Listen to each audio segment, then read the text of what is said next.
الحمد لله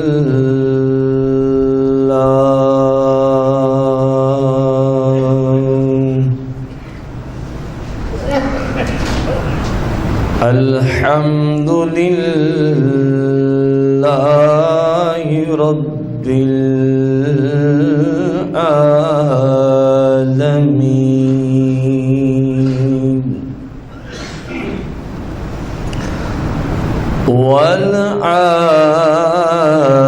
والعاقبة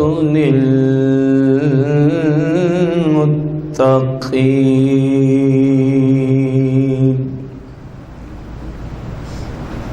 والصلاة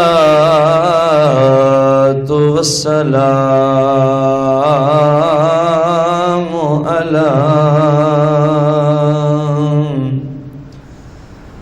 على سيد الأولين والآخرين وعلى آله وأصحابه وأزواجه وعلماء ملته أجمعين أما بعد فأعوذ بالله من الشيطان الرجيم بسم الله الرحمن الرحيم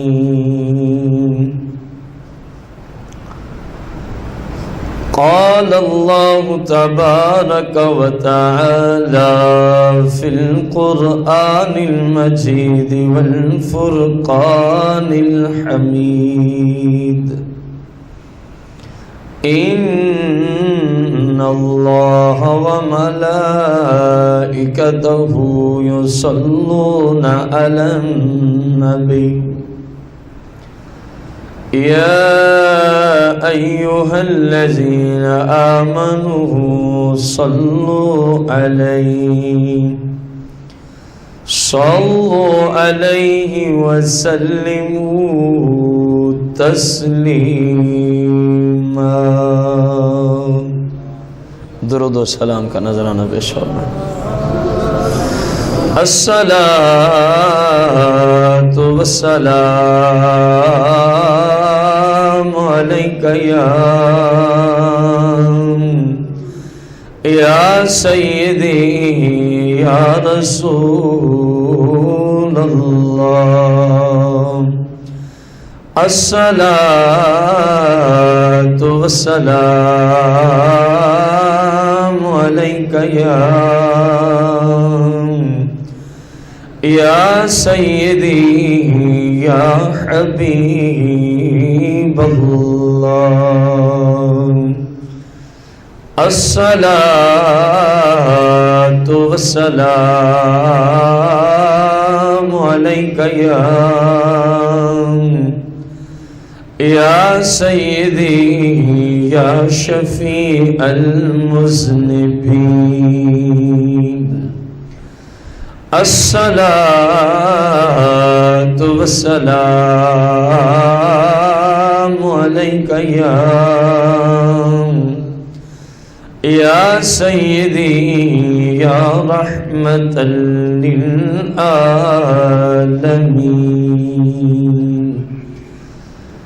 الصلاة والسلام علیک یا سیدی یا جد الحسن والحسین مولاي صل وسلم دائما أبدا على حبيبك خير الخلق كلهم.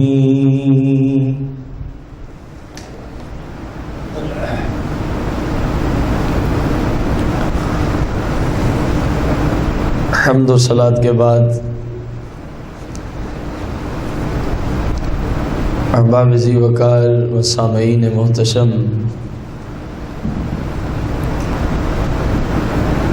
ہمارے آج کے جمعۃ المبارک کے خطبے کا جو موضوع ہے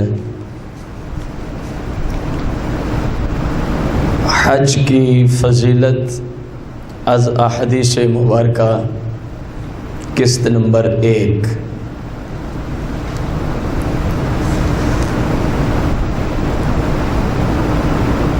پچھلے جمعۃ المبارک کے خطبہ میں اپنے بزرگوں اور بھائیوں کو عرض کیا حج کرنے کا طریقہ کیا ہے۔ اس میں یہ بھی بات گزری تھی کہ حج 9 سن ہجری کو فرض ہوا تھا۔ اس کی فرضیت کے متعلقہ ایک حدیث مبارکہ کا کچھ حصہ رسول کائنات فخر موجودات مالک کونین صلی اللہ علیہ وسلم نے جب صحابہ کو یہ بات ارشاد فرمائی کہ اللہ کریم نے تم پر حج فرض کر دیا ہے، تو صحابہ میں ایک شخص کھڑے ہو کے عرض کرتے ہیں کیا یہ حج ہر سال فرض ہوگا؟ سرکار صلی اللہ علیہ وسلم خاموش رہے۔ اس نے پھر اپیل کی کیا یہ حج ہر سال کرنا پڑے گا؟ سرکار صلی اللہ علیہ وسلم خاموش رہے۔ اس نے پھر عرض کی کیا ہر شخص کو جو صاحب نصاب ہوگا ہر سال ہی حج پہ جانا فرض ہوگا؟ سرکار صلی اللہ علیہ وسلم خاموش رہے۔ جب اس نے دیکھا میرے سوال کا مجھے جواب نہیں ملتا، وہ بیٹھ گیا۔ تو بعد میں رسول اللہ صلی اللہ علیہ وسلم نے اپنی طاقت کا اور قدرت کا اور جو اللہ کریم نے آپ کو اختیارات عطا فرمائے ان کا صحابہ میں اشارہ کرتے ہوئے کچھ ذکر فرمایا۔ مفہوم کچھ یوں بنتا ہے، فرمایا جو کچھ دے دیا جائے اس کو لے لیا کرو۔ آپ بار بار پوچھتے تھے کیا ہر سال بندے کو حج کرنے جانا پڑے گا؟ تو میں خاموش رہا، کیونکہ پہلے مسئلہ سن لیں نا، پھر اگلی بات کا سمجھنے کو آسانی ہو جائے گی۔ صاحب نصاب تندرست مسلمان پر زندگی میں ایک مرتبہ بیت اللہ کا حج کرنا فرض ہوتا ہے۔ جب وہ ایک دفعہ کر لے، اب جتنی بار بھی جائے گا وہ نفل کا درجہ ہوگا، فرض والا درجہ دوبارہ۔ تو زندگی میں گویا حج بندے پر اگر شرائط پائے جائیں تو، اگر شرائط پائے جائیں۔ اب سنیں رسول اللہ صلی اللہ علیہ وسلم نے کیا ارشاد فرمایا۔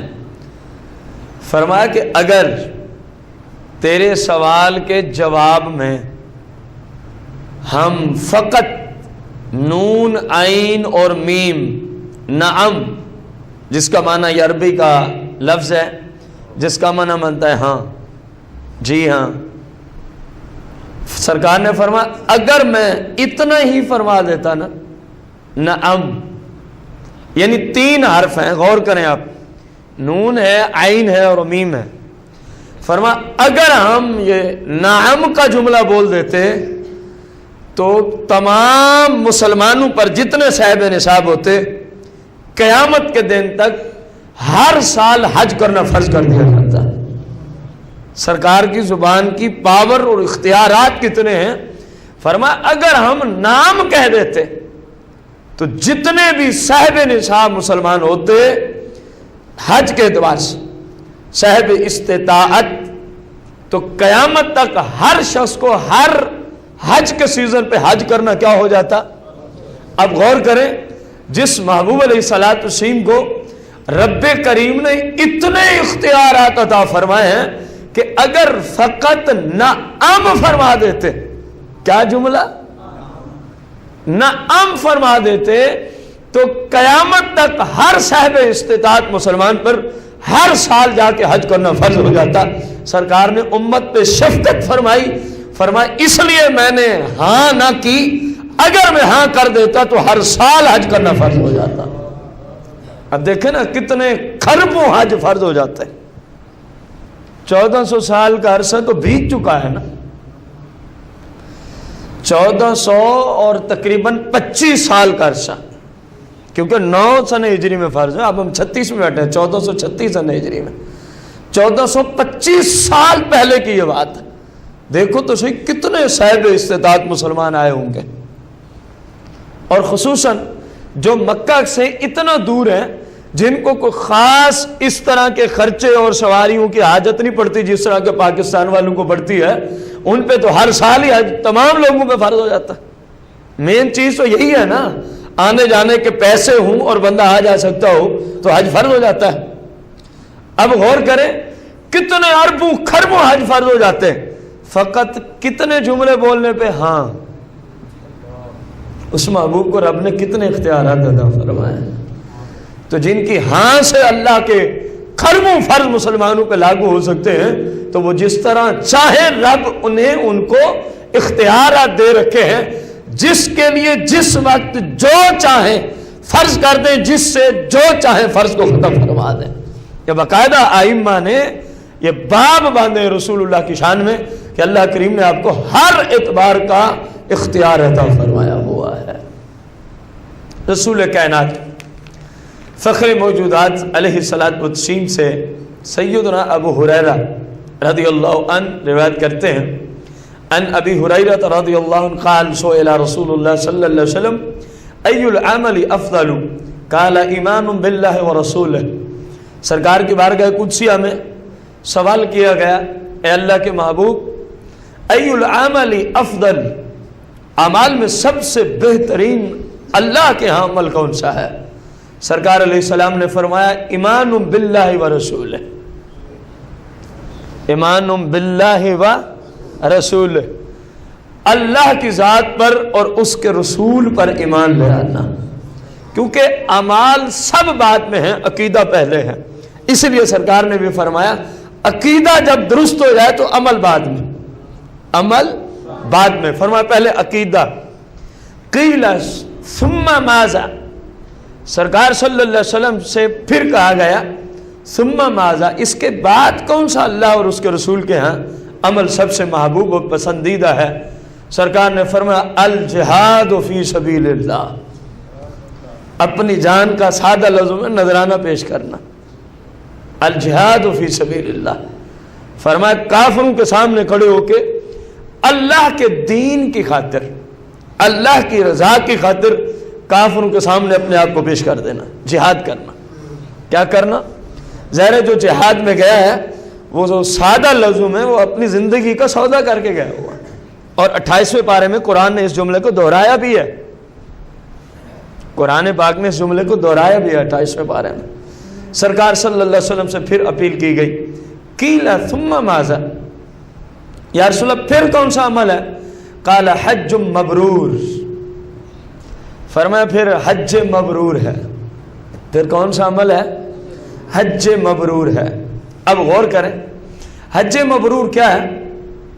حج مبرور وہ ہے سادہ لفظوں میں جس حج کو شریعت کے مطابق ادا کیا جائے اور اس کے اندر کسی طرح کا کوئی گناہ والا کام نہ کیا جائے، وہ حج مبرور ہوتا ہے، اس کو حج مبرور کہتے ہیں۔